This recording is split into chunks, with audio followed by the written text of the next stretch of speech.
तो ईरान और अमेरिका में लड़ाई एक बार फिर से शुरू हो सकती है। नमस्कार, मैं हूं नीलू। तो डोनाल्ड ट्रंप ईरान के साथ हो रही बातचीत से बेहद निराश हैं। और दूसरी आज की बड़ी खबर ये कि यूएई भी वो देश था अरब का जिसने ईरान पर हमला किया। जी हां, ये बड़ा खुलासा हुआ है। इन दोनों खबरों पर विस्तार से बातचीत करेंगे, लेकिन पहले बात फ्रस्ट्रेटेड ट्रंप की कि अब वो बातचीत को लेकर बेहद फ्रस्ट्रेटेड है। जी हां, उन्होंने जो बातें कही हैं उस बात को आपको बताते हैं। अमेरिकी आर्मी को बड़े पैमाने पर हमले का आदेश देने पर अब ट्रंप विचार कर रहे हैं और उनका कहना है कि अब वो इरिटेट हो चुके हैं। जो बातचीत चल रही थी वो बातचीत नहीं बन पा रही, इसलिए उनको लगता है कि अंतिम विकल्प अब हमला करना ही ईरान पर रह गया है। सीएनएन ने अपनी एक रिपोर्ट में दावा किया कि ट्रंप मौजूदा स्थिति से पूरी तरह से उकता चुके हैं। उनको लग रहा है कि सैन्य हमलों के जरिए ईरान को डील करने पर मजबूर किया जा सकता है। यानी अब कोई विकल्प ट्रंप को लगता है कि नहीं बचा है। बातचीत से टाइम पास हो रहा है, वो इरिटेट हो रहे हैं और ऐसे में वो कह रहे हैं कि अब हमला किया जाए ईरान पर, इसके अलावा कोई विकल्प नहीं है, क्योंकि ईरान है कि वो उनकी मांगे मानने को तैयार नहीं है। अगर कल बगाई की बात की जाए, उन्होंने जिस तरह से बातें कही थी कि हमारी मांगों को मान लीजिए, हमने कोई बेजा बातें नहीं वहां पर रखी हैं, शर्तें नहीं रखी है जिसे अमेरिका नहीं मान सकता है, इसलिए ईरान ने तो नकार दिया है अमेरिका की बातों को। और अब अमेरिका ने कहा है कि ऐसे में हमारे पास और कोई विकल्प नहीं है, तो हमला होगा। अब देखिए, लड़ाई शुरू करने की अब ट्रंप सोच रहे हैं। नेतन्याहू से भी बातचीत उनकी हो चुकी है और बताया जा रहा है कि कभी भी 24 से 48 घंटे में कोई बड़ा हमला ईरान पर हो सकता है। सीएनएन ने बताया कि देखिए, अमेरिकी राष्ट्रपति डोनाल्ड ट्रंप युद्ध खत्म करने के लिए ईरान से बातचीत के तरीके से लगातार निराश हो रहे हैं और अब वो बड़े पैमाने पर सैन्य अभियान शुरू करने वाले हैं और इस पर गंभीरता से विचार हो रहा है। स्ट्रेट ऑफ हॉर्मुज के अगर बात की जाए तो लगातार बंद रहने और ईरानी नेतृत्व के भीतर मतभेदों को लेकर डोनाल्ड अब अधीर हो रहे हैं। ऐसे भी डोनाल्ड ट्रंप अधीर ही है, वो अपनी बातों को लगातार पलटते रहते हैं। हर रोज एक नया कह लीजिए कि बयान दे देते हैं। सुबह कुछ, दोपहर कुछ, शाम कुछ, रात होते होते कुछ और बयान दे देते हैं। और अब जिस तरह से हर बात को ईरान ने नकारा है, उनकी हर बात को मानने से इनकार कर दिया है, अब ऐसे में तो डोनाल्ड ट्रंप का अधीर होना बनता ही है। अगर सीएनएन की रिपोर्ट की माने तो कहा यह जा रहा है कि ईरान के साथ चीजों को कैसे आगे बढ़ाना है, इस पर ट्रंप प्रशासन के भीतर भी मतभेद है। यानी अब ट्रंप को लग रहा है कि यहां पर हमला किया जाए, लेकिन जो ट्रंप प्रशासन है वो नहीं चाहता, वो दो धड़ों में बटा हुआ है। उनका मानना है कि नहीं, अभी बातचीत जारी रखे, और एक धड़े के मानना है कि नहीं, अब युद्ध की स्थिति बन रही है, अब युद्ध ही इसका विकल्प है। अमेरिकी अधिकारियों को लगता है कि ईरान ईमानदारी से बातचीत नहीं कर रहा है। ऐसे में कुछ अधिकारी अधिक आक्रामक रुख, यानी कि एक बड़ा हमला करने की बात डोनाल्ड ट्रंप को कह रहे हैं कि अब हमला कर दीजिए, और सैन्य हमला करने पर उनको जोरदार चोट पहुंचेगी, जैसे वो हमारी बात मान लेंगे।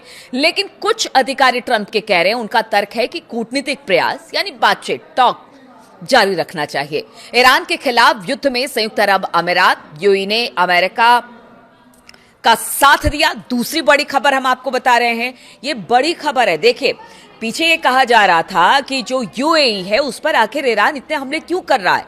जितने हमले वो इजराइल पर नहीं कर रहा, जितने हमले वो अमेरिका के सैन्य ठिकानों पर नहीं कर रहा, उससे ज्यादा हमले यूएई पर आखिर क्यों ईरान कर रहा है।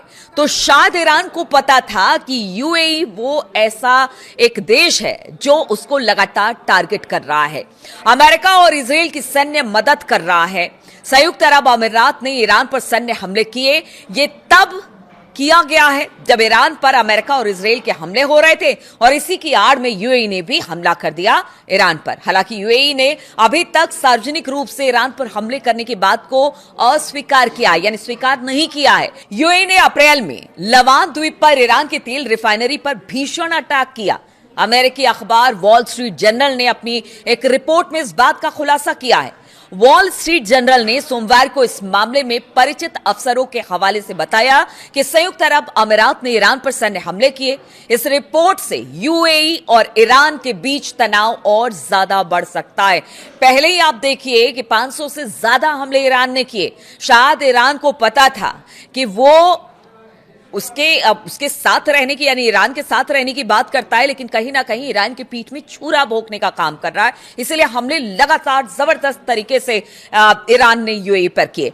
और अब जब रिपोर्ट आ गई है तो बताया जा रहा है कि हो सकता है अब ईरान और यूएई के बीच तल्खी और ज्यादा बढ़ जाए। ये रिपोर्ट ईरान के उन आरोपों को ताकत देती है जिनमें बार बार कहा गया कि यूएई की जमीन का इस्तेमाल उनके खिलाफ हो रहा है।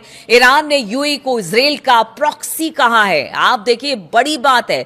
ईरान ने अब कह दिया है कि देखिए, अरब मुल्क बाकी तो जो है लेकिन जो यूएई है ना, वो प्रॉक्सी है इजराइल का।